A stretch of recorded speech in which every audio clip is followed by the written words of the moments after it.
Happy Friday.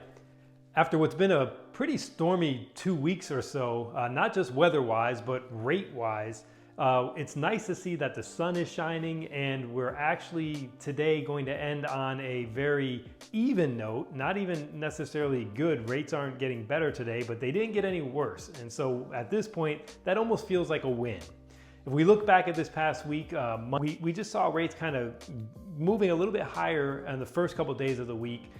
Wednesday, we had the minutes from the Fed meeting from last month, and there weren't any real surprises in there. Nothing new came out of that. On Thursday, yesterday, we had the CPI report come out, and although it didn't go higher, inflation did not go up. It just didn't drop as much as they were expecting or hoping to see.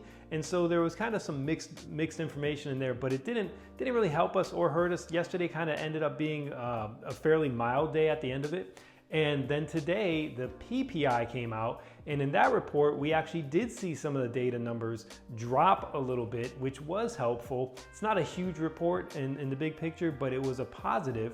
And it looks like today, again, we're gonna end on a kind of on an even note. It looks like they're leveling off, and we're trying to find kind of a point where we can take a breather, and hopefully the data that'll come out over the next week or two will help point us back down in the right direction.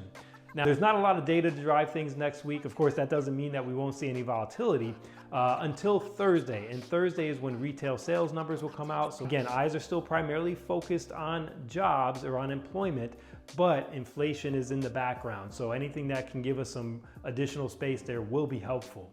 If we are closing in the next 30 days or so, I've pretty much locked everybody I'm working with that's in that bucket. And if we're beyond that 30-day window, then we're just keeping an eye on the reports as they come out week to week and seeing if we can get any additional ground back. I hope this helps. Hope you have a great extended weekend. And of course, if you need anything, just reach out. We're happy to help.